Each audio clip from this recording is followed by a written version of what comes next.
Hello, hi, what's up? It's me, Kiran, your favorite booktuber, and I am on a filming roll. Today, I want to talk about Nonfiction November because in the year of 2023, in the good year of 2023, I have read about 70 fiction books and 30 nonfiction books, like roughly give or take. I have really been having my nonfiction moment. My nonfiction time has come upon me, and I would like to say that Steve Donoghue probably played a big role on this because I watched Steve Donoghue's videos and he gives lots of really wonderful, fabulous nonfiction recommendations. And yeah, I don't know, nonfiction is really great, especially if you do it as an audiobook. You can put it on in the car or while you're doing the laundry, whatever. Anyways, so nonfiction is so great for me because one, it makes me feel like I'm getting a lecture by a professor and, like studiously taking notes and like my brain is growing. And secondly, it's really great because nonfiction, the kind that I like, is super gossipy, and I love to know people's personal lives and details and what their romance was. Like when I go to Wikipedia, the first section I go to is personal life. That's it. That's who I am at my core. Anyways, because of that, and my love for nonfiction, and I want to spread the goodness, I thought I would do some recommendations / let you know what I'm currently reading, or like what's on my radar, and hopefully I can inspire you, hopefully at the bare minimum, or entertain. I would take that as well. And yeah, so let's just dive right into it. Some of the books I'm reading for Nonfiction November, one of them is Wifedom by Anna Funder. So this book is about George Orwell. That was a weird way to say that. This book is about George Orwell's first wife, Eileen, and how she is eradicated from history in the biographies. And Anna Funder is like doing a deep dive into that because recently, in the last like 5 to 10 years, someone found 6 letters that she wrote to her bestie during the time that she was married to George Orwell. And so Anna Funder is looking at that relationship. She's looking at biography, and then she's also looking at the idea of wifedom and how, wives have to take on so much. As you guys know, I've been reading a lot about marriage, so obviously I had to read this book. And then at the same time, while we're getting this like really wonderful, fabulous writing of like this biography on Eileen, we're also getting some creative writing because Anna Funder is also talking about it's a very interesting novel. So you have the nonfiction about Eileen's life and the really wonderful, juicy, gossipy details about George Orwell and what people were thinking about them. Then you get the letters, and then you get the author kind of editorializing the letters, being like, Eileen was doing the laundry, and while she was doing the laundry, she was thinking about how she wanted to tell her bestie that George Orwell was sick and wouldn't let her do this, but she didn't want to write that in the letters because how could you let your friend know that? So there's those. And then there's Anna Funder talking about her real life marriage and how there's a depressed French exchange student. And so there's a lot going on, but it's quite easy to read even though the book is large. Then at the same time, I'm doing Travels with Myself and Another by Martha Gellhorn. So Martha Gellhorn was one of Hemingway's wives, and she was really mad that people would always talk about that because this woman had a life and career of her own before and after and during her time with Hemingway. She was a war correspondent and she was very ballsy, like fascinating life.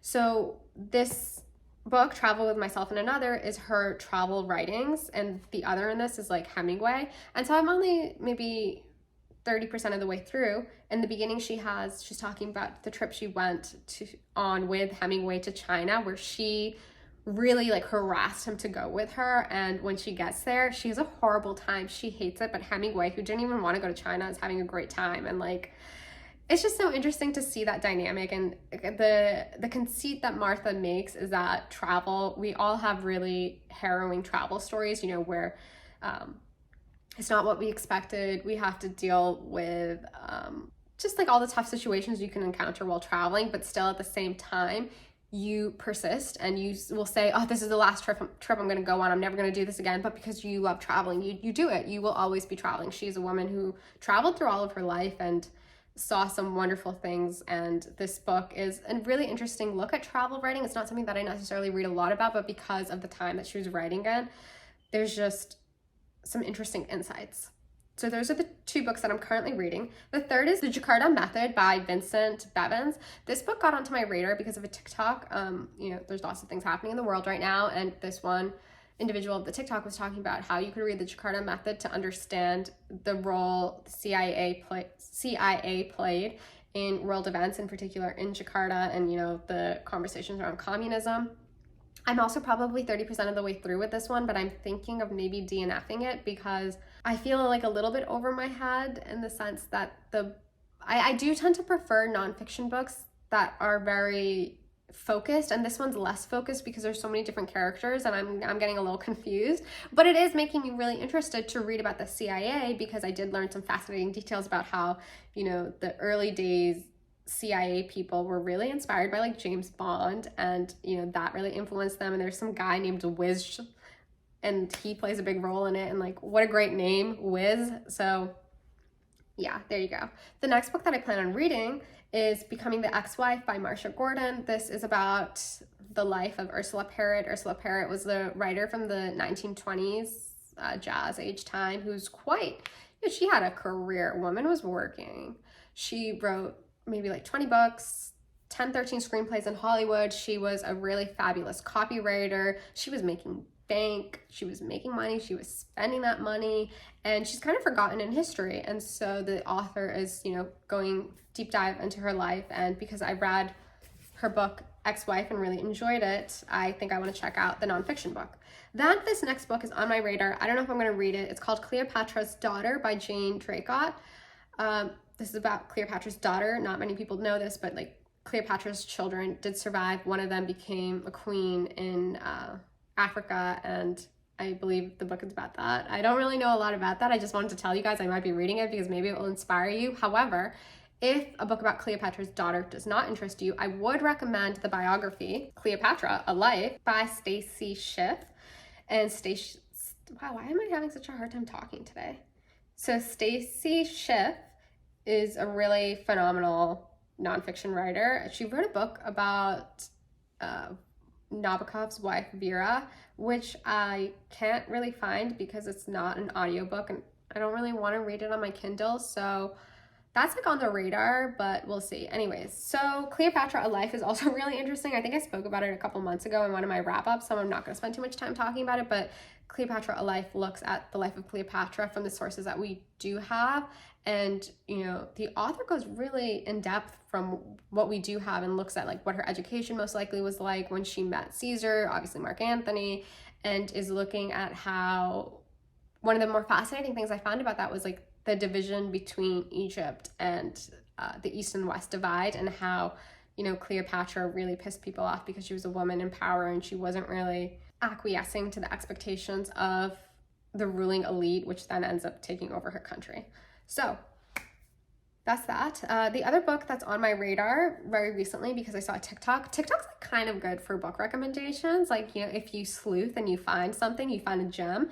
So I saw a TikTok about Clean by James Hamblin, which is a book that recently came out, and it's about the beauty industry, and, well, not even the beauty industry, I guess you could say, but it's about the science of how we care for our skin today. And as we know, skincare culture and clean girl aesthetic and all this baloney and 9-care skincare steps and glass skin, and there's a lot that's happening, lots of conversations around beauty and skin. And I think this book will be really interesting because what that person in the TikTok said, what she discovered, is that basically vitamin C on your skin doesn't do anything, which is so wild because everyone is sold like the idea of like, you need a vitamin C serum, you need to get it. Vitamin C serums are also very like, not malleable, that's not the right word, they're quite, you like need to get a vitamin C that's in a dark jar, because if you don't, it will corrupt and bad things will happen to your skin. I'm being a little hyperbolic, but anyways. So what this author discovers is that vitamin C topically applied isn't that good for you. You should actually be consuming vitamin C like as a tablet or a pill, whatever, and it's quite cheaper versus getting the serum of vitamin C. And so I do think that as someone who is, you know, buying beauty products, this might be a good read. Now, the other thing that I want to talk about in this video, these are books that I have read, which I would like to put on your radar, which might be of interest to you, because what I've mostly spoken about is books that I'm in the process of reading, 2 books that I'm thinking of reading, 3 books that I'm thinking of reading, and now I want to talk about 4 books that I have read and I do think you should read. The first one is When McKenzie Comes to Town. Now, this is a look at McKenzie, the firm that is it's got its hands in everything. So this book is looking at how this consultant company comes to different businesses and fucks shit up.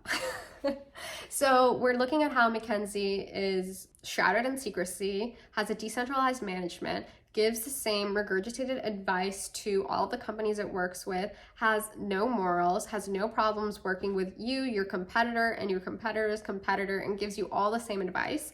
And so the authors look at McKenzie's work in insurance, the opioid crisis, government, ICE, China, South Africa.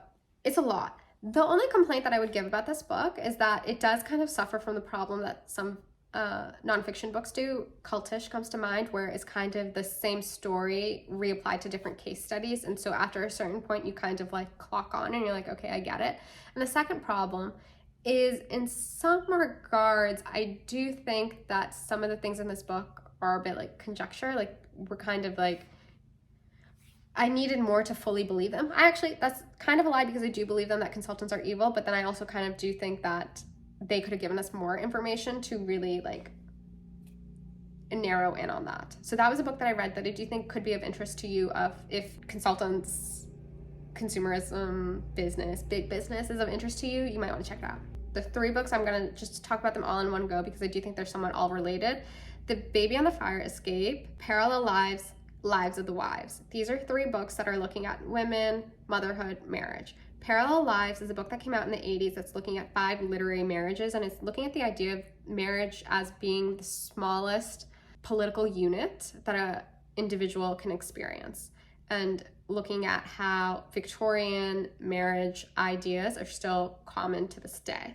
Then the next book is Lives of the Wives, and this is looking at more marriages, but marriages of like, I don't know, I think 19th century authors. So you have like Elsa Morante, Alberto Moravia, Roald Dahl, and a few other very interesting people. This book is super gossipy and made me sad, but I do think it's quite interesting to see how women, creative women, have to grapple with their creativity when they enter into a marriage. And so for that reason, it's quite interesting. And then the 3rd book after that is The Baby on the Fire Escape, which is looking at artists and writers and how they grappled with motherhood throughout their career and how they had to stake out space for their creativity. The next book that I want to talk about is The Kingdom of Prep, The Inside Story of the Rise and Near Fall of J. Crew. This book is really well done. It's jam-packed with information, and it's an exploration of the culture of prep in America, as well as mall brands and American sportswear, and how when venture capitalists come into the business, things can go bad. And I think it was really well done, very well researched, and I would recommend it. So those are the books that are on my radar that I have read that I think you should read all in one. So much content in one little video. I would love to know in the comments if you are partaking in Nonfiction November, if you have any recommendations, either, you know, things that you are a diehard fan of, or based off of what I've said and some of my interests, if you have a recommendation on a book that you think I should read, drop a line in the comments. I'm always here to chat, and I will see you guys later. Thank you.